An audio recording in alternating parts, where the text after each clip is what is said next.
ভাইরা আমার, রাজনৈতিক মন মাইন্ডে নিয়েন না, রাজনৈতিক চিন্তা ভাবনায় নিয়েন না।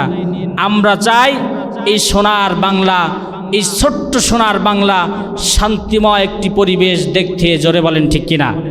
কিন্তু সেই শান্তিময় পরিবেশকে ঘোলাটে করার জন্য আমার পাশের প্রতিবেশী হিন্দু দাদাবাবুরা একের পর এক বাংলাদেশের বিরুদ্ধে ষড়যন্ত্র করে চলতেছে, চিল্লায় বলেন ঠিক কিনা।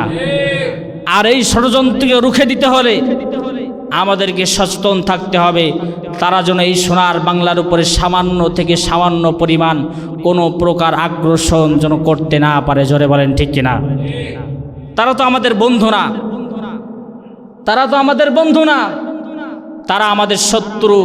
তারা আমাদেরকে পানিতে মারতে চায়, ভাতে মারতে চায়, তারা আমাদেরকে ইয়াবা দিয়ে মারতে চায়, তারা আমাদের ফেন্সিডিল দিয়ে মারতে চায়, তারা আমাদেরকে গুলি দিয়ে মারতে চায়। বহু আগেই ডক্টর মোহাম্মদ শহীদুল্লাহ বলেছিলেন, যেদিন ভারত বাংলাদেশের বিরুদ্ধে কথা বলবে সেই দিন বুঝতে পারবে বাংলাদেশ ভালো রয়েছে, ঠিক কিনা। বাংলাদেশের বিরুদ্ধে ভারত যেদিন কথা বলবে সেই দিন বুঝতে পারবে যে বাংলাদেশ ভালো রয়েছে। আর যেদিন দেখবে বাংলাদেশকে নিয়ে ভারত খুব সুসম্পর্কে রয়েছে, খুব ভালো বলতেছে বাংলাদেশকে নিয়ে, সেই দিন বুঝতে পারবে বাংলাদেশ অবস্থা খুব খারাপ, জোরে বলেন ঠিক কিনা। বিগত 17 বছর আমরা সে অবস্থা দেখেছি, বিগত 17 বছর আমরা সে অবস্থা দেখেছি।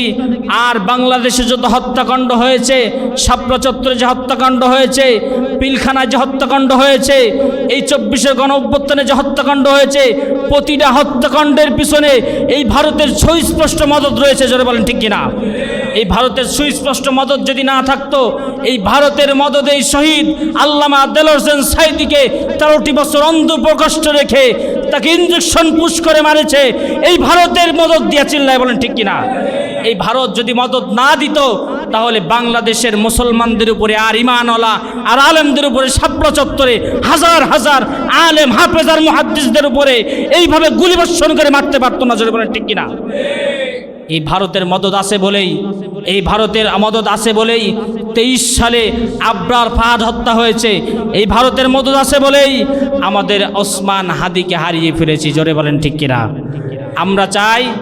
আমরা চাই ইন্টারপোলের পুলিশের মাধ্যমে ওই ওসমান হাদির খুনিকে বাংলাদেশে ফেরত এনে প্রকাশ্য দিবালকে বাইতুল মুকাররমের সামনে, জাতির সামনে ফাঁসি কার্যকর করা, চিল্লায় বলেন ঠিক কিনা।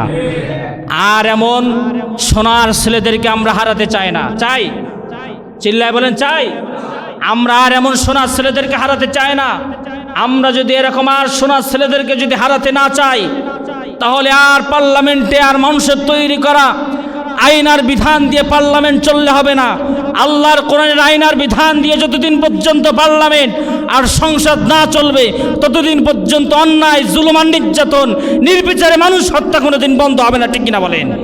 নির্বিচারে যদি মানুষ হত্যা বন্ধ করতে হয়, আল্লাহর কোরআনের আইনের বিকল্প কোনো পদ্ধতি গোটা পৃথিবীতে নাই, জোরে বলেন ঠিক কিনা। আল্লাহ রাব্বুল আলামিন বলছেন, এই কোরআন দিয়ে যদি সমাজ, বিচার ব্যবস্থা, সমস্ত জীবন যদি এই কোরআন দিয়ে চলে, শোনো দুনিয়ার মানুষ, আমি আল্লাহ রাব্বুল আলামিন নিজেই ঘোষণা দিতেছি, কাইলা ইয়াকুনা দুলাতাম বাইনাল আগনিয়াই মিনকুম, জোরে বলি সুবহানাল্লাহ।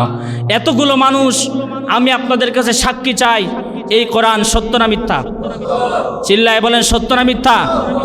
হাফ সত্য না ফুল সত্য? কোনো সন্দেহ আছে? 1% সন্দেহ আছে? আমরা পরিপূর্ণ বিশ্বাস করি এই কোরআন সত্য, এই কোরআনের ভিতরে কোনো ভুল নাই। আর এই কোরআনের ভিতরে যার কথা, সব কথা কার? আর আল্লাহ রাব্বুল আলামিন সূরা হাশরের ভিতরে বলছেন, এই কোরআন দিয়ে যদি সমাজ ব্যবস্থা চলে, এই কোরআন দিয়ে যদি রাষ্ট্র ব্যবস্থা চলে, এই কোরআন দিয়ে যদি আইন আদালত চলে, তাহলে কোনো অন্যায়, চুরি, ডাকাতি, জেনা, ধর্ষণ, ব্যভিচার, লুণ্ঠন আর ডাকাতি আর অন্যায়ভাবে মানুষ হত্যা 1% থাকবে না, চিল্লায় বলেন ঠিক কিনা। কোরআন সাক্ষী দিতেছে, কোরআন যদি সাক্ষী দেয়, আল্লাহ যদি সাক্ষী দেয়, তাহলে বলেন তো কোরআনের আইন যদি সমাজে বাস্তবায়ন হয় তাহলে চুরি থাকবে, ডাকাতি থাকবে, ধর্ষণ থাকবে, ওসমান হাদির মতো, আবরার ফাহাদের মতো মানুষ হত্যা কি আর হবে? মানুষ হত্যা আর ওসমান হাদির মতো এই জগৎ বিখ্যাত সোনার ছেলেদেরকে যদি হারাতে না চাই, তাহলে আমরা কোরআনের আইন চাই। চিল্লায় বলেন ঠিক কিনা? এবং ওসমান হত্যার বদলা আমরা নেব, বলি ইনশাআল্লাহ। জোরে বলি ইনশাআল্লাহ।